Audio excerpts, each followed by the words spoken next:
그래서 봉선사에서 우리 평천 범해 스님도 거기서 전강을 받으셨다라는 말씀까지 뭐 간략하게 드린 것 같습니다. 이제부터는 경전을 어떻게 쪼개 읽어야 되느냐에 대해서 지난 시간에 이렇게 말씀드렸잖아요. 외형적에 분류할 경우, 교상에 따라 분류할 경우 화엄경의 이상이 어떻게 되는가, 이걸 봐야 된다는 것이. 그거를 설명하는데 무엇에 근거로 해서 하느냐 하면은 여기에 있다시피 어디로 갔나, 여기 청량국사의 현담을 가지고 한다라는 말씀을 드렸어요. 이제 그 다음에 이제 오늘 들어갑니다. 현담에 보면은 화엄경 청량국사께서 장교소섭이라는 과목을 붙여서 화엄경의 위상을 밝히고 있어요. 장교소섭이라고 그래서. 그러니까 화엄경의 이상을 밝히는데 장교소섭이라는 한 과목 이름을 붙여서 거기에서 설명을 하고 있어요. 그런데 똑같은 내용을 제자인 규봉스님께서는, 이 청량리의 제자가 규봉이거든요. 요것을 장교소섭을 둘로 나누어서 과목을 한편으로다한 장승분섭이라고 나누고 한편으로다한 권실대변이로 둘로 나누어서 분석하고 있어요. 그런 내용은 똑같다라는 것이에요. 내용은 똑같다라는 것이에요. 그래서 요 부분을 제가 좀 설명해 드리려고 이렇게 했네요. 자, 요 책은 뭐냐면 원각경 현담이에요. 그러니까 현담에는 화엄경 현담도 있고 원각경 현담도 있고, 현담으로서 가장 유명한 현담이 원각경 현담입니다. 원각경 현담이에요. 현담 중에 최고 좋은 현담이 원각경 현담이에요. 자, 원각경 현담은 어디에서 썼냐면 원각경 대소에서 현담을 붙였고 화엄경 소초에 현담을 붙였던 것이에요. 그런데 우리가 여기 장교소섭이라고 아까 말씀을 드렸잖아요. 이 장교소섭이 화엄경 현담인데, 요 장교소섭이 화엄경 현담인데 원각경 현담에서는 장승분석과 권실대변 이렇게 둘로 쪼갰다라는 말씀을 드렸어요. 다시 한번 볼까요? 기억이 안 나나요? 여기 한번 보세요. 장교소섭이라고 청량국사께서는 화엄경 소초에서 말씀하셨던데, 규봉스님은 요것을 둘로 쪼개서 원각경 대소에서 장승분석과 권술 두 변로 나누어 분석하고 있지만 그 내용에 있어서는 다르지 않다. 여기 이해하실 수 있겠죠? 이 정도 되면은 장교소섭을 장승분석과 권실대변으로 쪼갰다, 이런 말씀을 여러분들에게 드리는 겁니다. 요것도 좀 읽어볼까요? 신문으로 분석을 해요. 이렇게 1, 2, 3, 4 이렇게 여기까지 분석을 하잖아요. 이 10가지로 분별하여 석경, 경전을 해석하는 것은 화엄종의 전통입니다. 청량진관국사의 화엄경 소초와 규봉종밀선사의 원각경 대소를 비교하면 다음과 같다는 것이에요. 이렇게 아주 거의 내용이 비슷합니다. 안 그러겠습니까? 스승과 제자의 학문은 온고이 지신해야 된다는 말씀을 드렸어요. 이것이 이 경전 연구하는 사람들의 전통이라고 그랬어요. 선사들처럼 경전을 자기 방식대로 마구잡이로 읽어서는 안 됩니다. 자, 요 정도로 말씀을 드리고 다시 이제 본문으로 돌아가도록 하죠. 자, 경전을 분류할 때 장으로 분류할 경우에 3장입니다. 경장, 율장, 논장입니다. 승으로 분류할 경우에 승은 어떤 승이 있을까요? 대승, 소승이 있어요. 그죠? 성문, 연각, 보살 이렇게. 또 분으로 분류할 경우에, 분이라는 것은 무엇이냐면 경전이 일종의 문장으로 쓰여 있는 거 아니겠습니까? 그러니까 그러면 문장의 장르에 따라서 분류할 경우에 12종류로 분류를 하고 있어요. 그래서 이렇게 분류할 경우에 화엄경이 어디에 소속되는가, 이 논의를 진행하는 과정에서 다양한 분류법과 그에 따르는 교학의 역사를 학습할 수 있게 됩니다. 그래서 출가불자들이라면 꼭 이런 훈련을 받아야 하는 것이에요.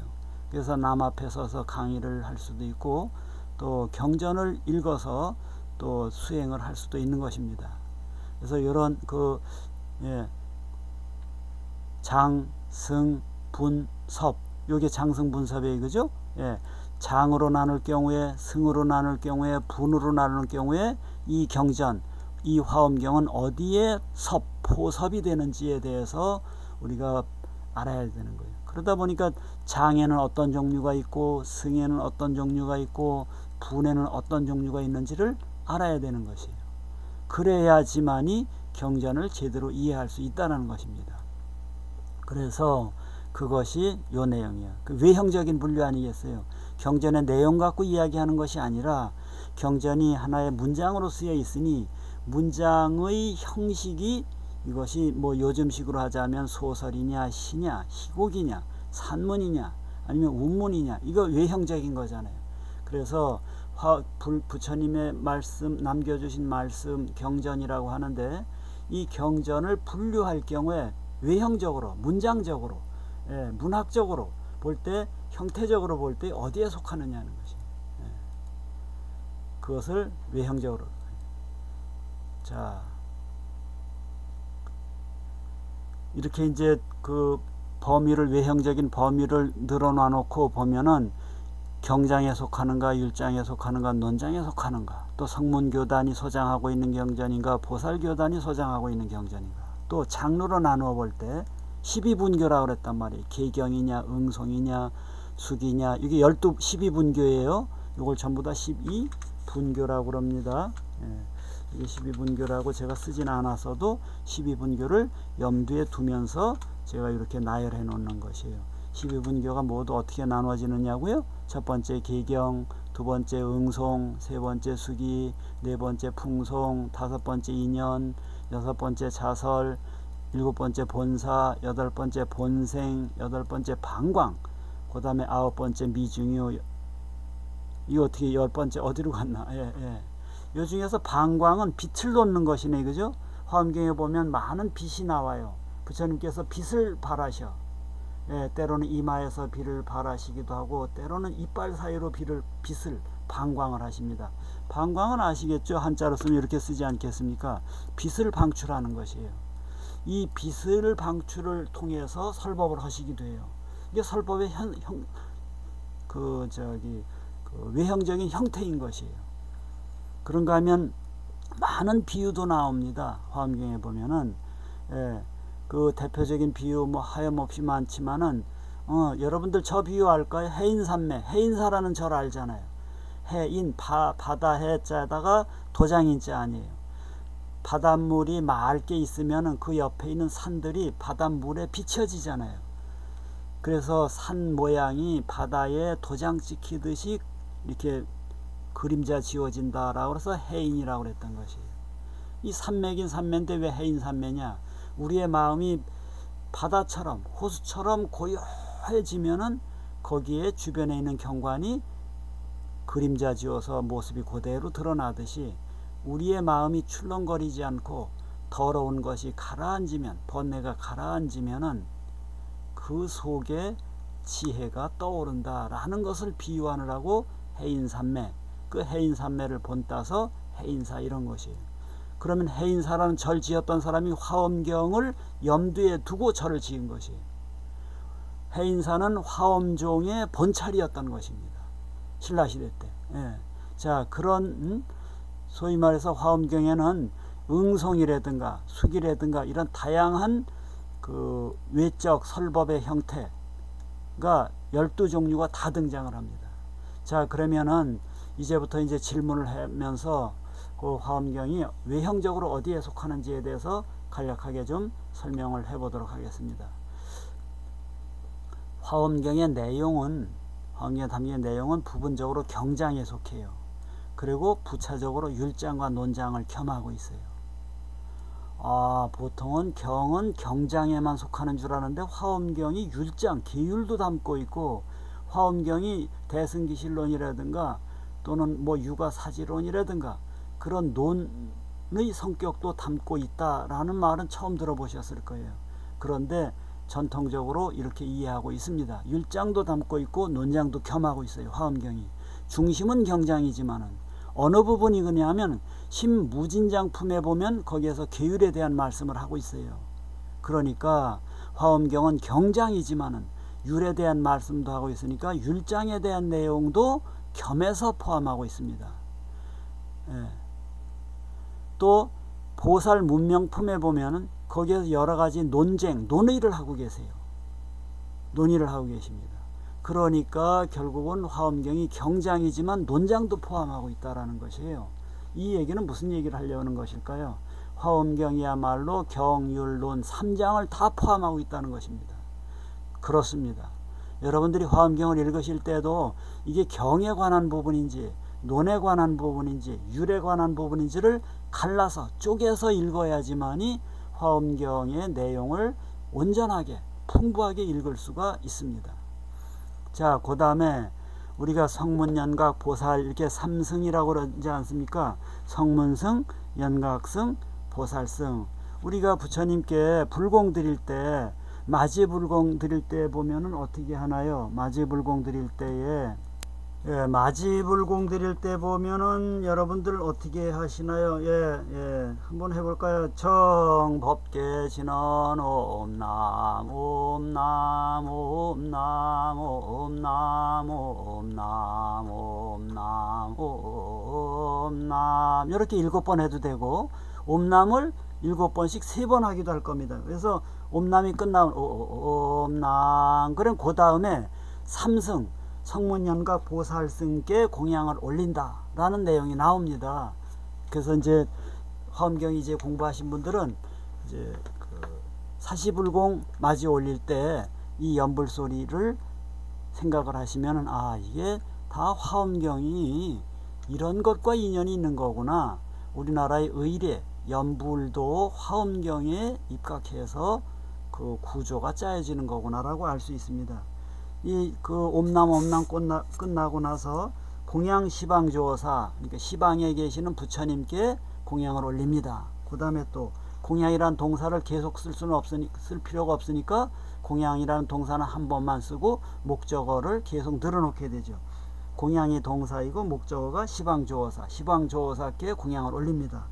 그 다음에 영양청정 미묘법, 청정한 미묘법을 연설하신 가르침에 공양을 올립니다. 그 다음에 불법은 됐죠. 그 다음에 승할 차례 아니겠어요? 그죠? 공양? 누구에게 공양을 올려요? 삼승사과 해탈승이네요. 삼승으로 성문연각 보살을 줄여서 삼승이라고 그러잖아요. 사과는 뭐 저기 아나함, 아라한, 사다함 요 4가지를 얘기하는 거예요. 그죠? 공양 시방조사 연양 청정 미묘법 삼승사과 해탈승. 그런 다음에 이제 절해야 되죠. 그러니까 원수의 납수 이렇게 절 한번 하고, 또 원수의 납수, 그저 이 공양을 받아주소서, 이런 뜻이에요. 그 다음에 3번째는 소리를 조금 달리해서 이게 3번 끝이다 라는 것을 대중에게 알려드리는 것입니다. 원수 자비의 납수, 여기서도 나오잖아요. 삼승사과 해탈승이에요. 삼승이라는 것은 성문, 연각, 보살이라는 것이에요. 자, 그러면 여기 내용을 보도록 하세요. 화엄경은 보살 교단만이 전승하고 있어요. 성문승들은 화엄경을 간직하고 있지는 않습니다. 그러니까 남방불교도들은 화엄경 볼까요, 안 볼까요? 안 봅니다. 그네들은 화엄경 자체가 없습니다. 그 교단에게는. 그래서 화엄경은 보살승단들만이 전승하고 있고, 그런데 화엄경에 담겨져 있는 내용을 볼 것 같으면 이 성문교단들이 전승하고 있는 아함경의 내용을 온팍 다 담고 있어요. 그러니까 화엄경은 아함경을 포함하지만 아함경은 화엄경을 포함하지를 못해. 그러니까 화엄경이 더 크다, 대승이다, 이러는 거예요. 자, 장르적으로다가는 아까 제가 말씀드렸어요. 그죠? 12분교 12형태가 모두 활용됩니다. 문학적으로 봐도 매우 구성지고 광활한 것이 이 바로 화엄경입니다. 자, 그러면 이제 다음을 좀 계속 나가도록 하겠습니다. 이상이 본문의 외적 요소에 주목한 분리라면 이하에서는 내적 의미에 분류한, 그래서 전자를 장섭이라고 하고 후자를 교섭이라고 합니다. 훈고의 전문 용어이니까 반드시 알아두셔야 됩니다. 먼저 교의 말뜻을 좀 분명히 하고 넘어갈 것 같으면, 이게 페이지가 여러분들하고는 잘 안 맞을 수가 있으니까 어떻게 하면 좋을까요?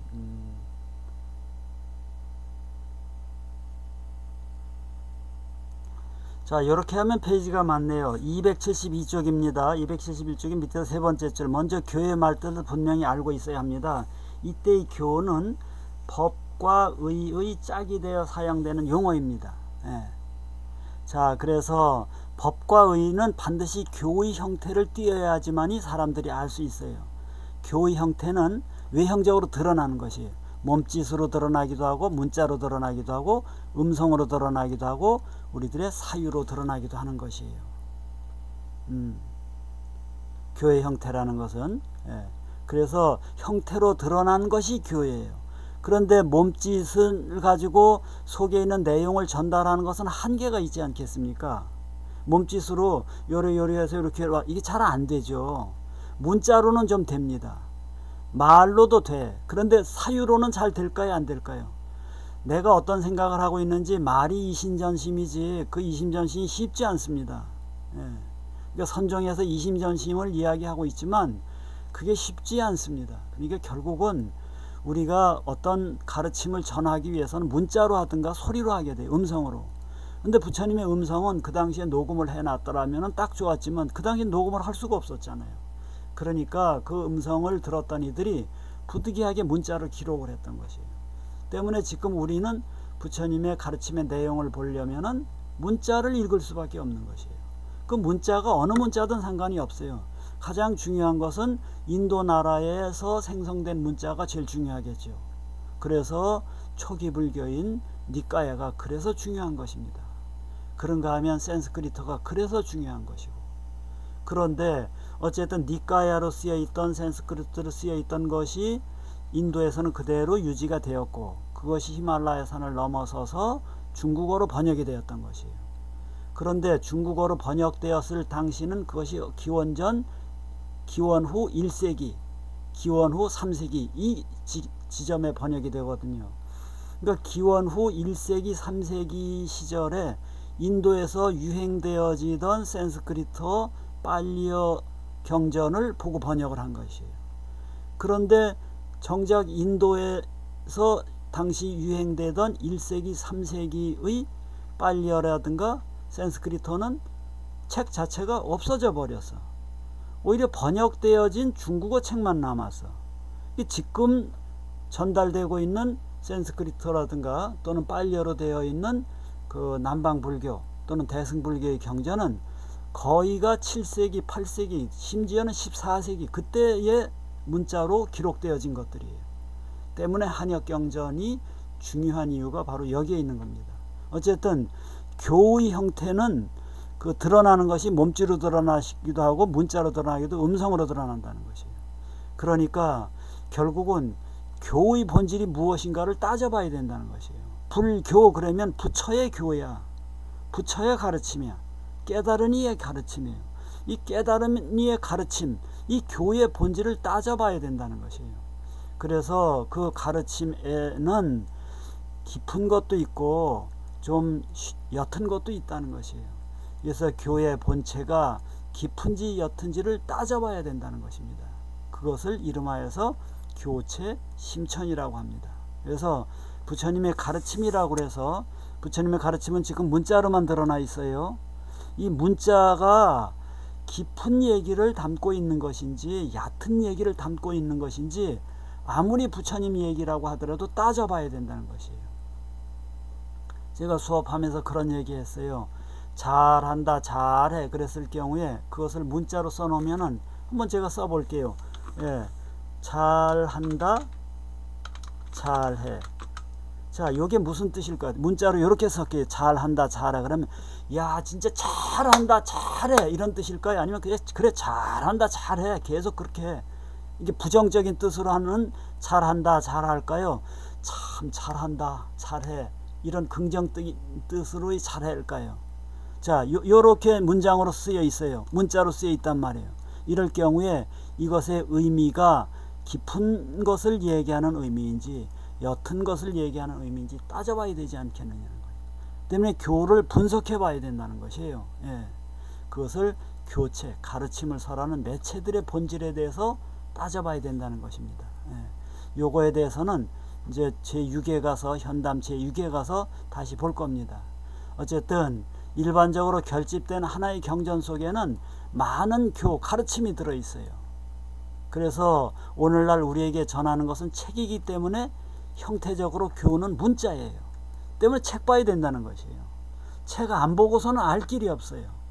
그런데 책만 보면 되느냐 하면 그게 아니고, 책을 보면서 눈은 문자, 책으로 향하고 있지만 문자를 분석을 하지만, 이걸 마찬가지 아니겠어요? 요거 잘한다 잘해, 문자를 요걸 보고 있지만, 야 과연 요 잘한다 잘한다가 잘한다 잘해 이건지, 야 참 잘하네 잘한다 잘해 이런 칭찬인지 아니면 부정적인 말로 쓰는 것인지에 대해서는 우리가 눈은 문자로 향하지만 그렇게 향하는 과정에서 이 경이 설해지던 당시의 몸짓과 음성을 상기하고 겸해서 그런 이야기를 하게 된 내력과 당시의 사상계의 상황을 파악하고 그런 말씀하시는 부처님과 보살님의 마음속으로 우리가 들어가서 그걸 짐작해 보려고 하는 것이에요.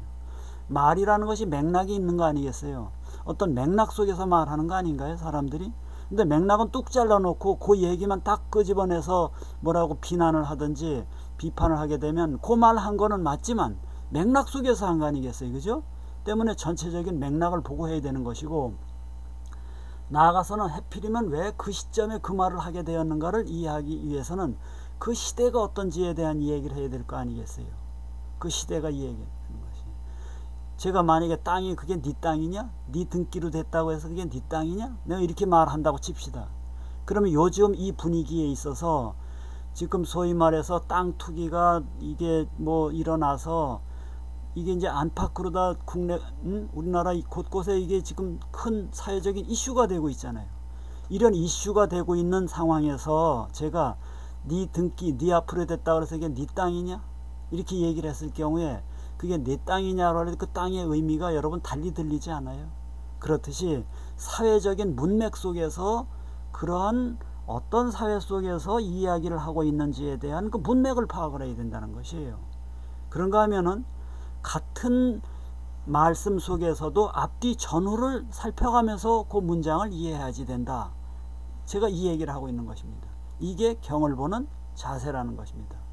그렇게 해서 경을 봐서 부처님의 또는 보살님들의 정확한 의미를 이해하고 나서 감동받은 대로 실천하는 것이에요.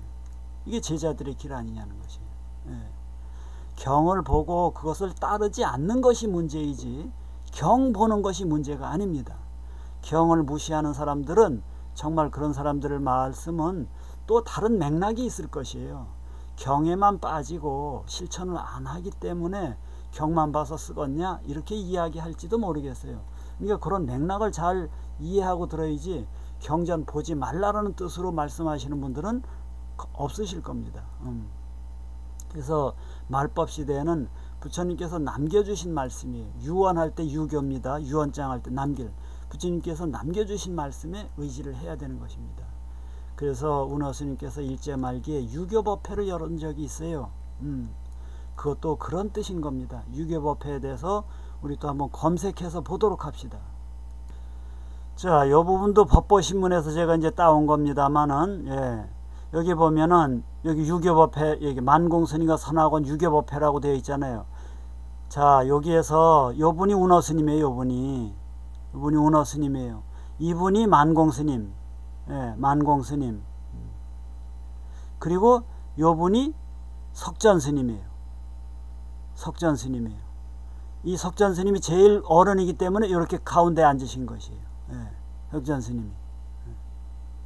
그래서 그때 유교법회라고 이렇게 하는데 이것을 누가 주선을 하느냐고요? 요 당시에 청년승 운허가 주선을 하는 거예요.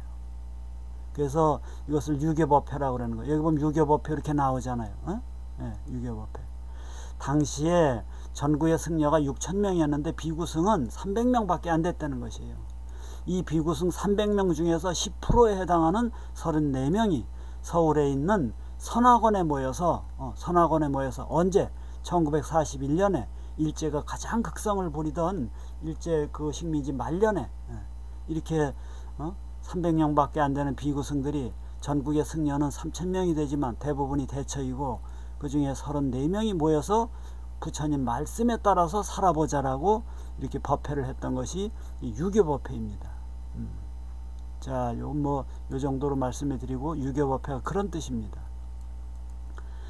다음 읽어가도록 하겠습니다. 성문승들이 전하고 있는 아함부 속에는 개별 경전 하나하나 속에 들어있는, 거기도 교가 안 들어있겠습니까? 가르침이 들어있는데 그 개수가 상대적으로 대승경에 비해서는 분량이 짧습니다. 분량이 좀 적어. 대승경전은 굉장히 방대해. 반면에 보살승단이 전승에 소지하고 있는 대승부에 속하는 그 교는 그 숫자가 많습니다. 그만큼 분량이 방대해진다는 뜻이에요. 어느 경우이건 등장하는 교가 과연 말하는 사람 자신의 궁극적 의도를 노골적으로 드러내는 것인지 아닌지에 대해서 듣는 이는 가려들어야 됩니다. 참으로 고민스럽고도 어려운 얘기예요. 자, 제가 여기에서 소위 말해서 아함부 얘기가 나왔으니까 말씀드리는데, 아함경만 읽으면 경전 읽을 것 같죠? 택도 없는 소리 하지 마세요. 아함경 읽기 위해서는 소위 부파불교의 아비달마 불교의 교리 체계를 이해해야 됩니다. 그러니까 아비달마의 교리 체계를 이해하지 않냐고 아함경을 읽는다라는 것은 어불성설이에요. 불가능합니다. 마찬가지예요. 대승경전 화엄경을 읽음에 있어서 화엄경의 교상을 논하지 않고 화엄경 읽는다라는 것은 어불성설이에요. 불가능합니다. 예. 아함부를 읽기 위해서 당시에 있었던 성문승들, 그 위대한 성문승들이죠. 그 위대한 성문승들께서 아함부를 어떻게 읽어야 될지에 대해서 이렇게 논의하고 저렇게 논의하고 그렇게 논의해 놓은 것이 소위 말해서 아비달마입니다. 그러니까 아비달마 없이 아함부를 읽는다라는 것은 불가능하다라는 이 말씀을 꼭 기억해 두시기 바랍니다. 마찬가지예요. 대승경전을 읽는 데 있어서 우리가 보고 있는 화엄경을 읽음에 있어서도 그것을 분석적으로 보는 소위 말해서 화엄경 수소 연의 초 또는 아니면 이통현 장자의 소가 되었던지 간에 주석서가 없이 경전을 읽는다라는 것은 매우 어려운 일이고 또 위험한 일입니다. 그렇게 주석서 없이 멋대로 읽다 보면 선승들 꼴납니다. 그러다 보니까 얼마나 오죽하면은 이런 얘기가 다 나오겠어요. 무상심심이며 백천만검 난조 아금문견 득수지 원해열의 진실이네. 원하옵건대 열에 부처님 당신의 진실한 뜻을 제가 알고자 하나입니다. 알고자 하나이다. 예. 그러니까 요점적으로 말씀드립니다. 경전을 읽기 위해서는 경전의 주석서를 통해서 읽어가야 된다라는 말씀을 드리고, 예. 이러한 대전제 속에서 아함경을 읽기 위해서는 아비달마 불교의 교상에 입각해서 읽어가야 된다라는 말씀을 드리고, 대승경전을 읽기 위해서는 줄여서 화엄경을 읽기 위해서는 화엄경의 주석서인 전통적인 주석서인 청량 증관국사의 화엄경 수소 연의 초를 기준으로 해서 읽어야 된다. 예. 그 연의 초 중에서도 핵심으로 줄여놓은 것이 무엇이냐 하면은 화엄경, 소초, 현담이다. 이 8권이다.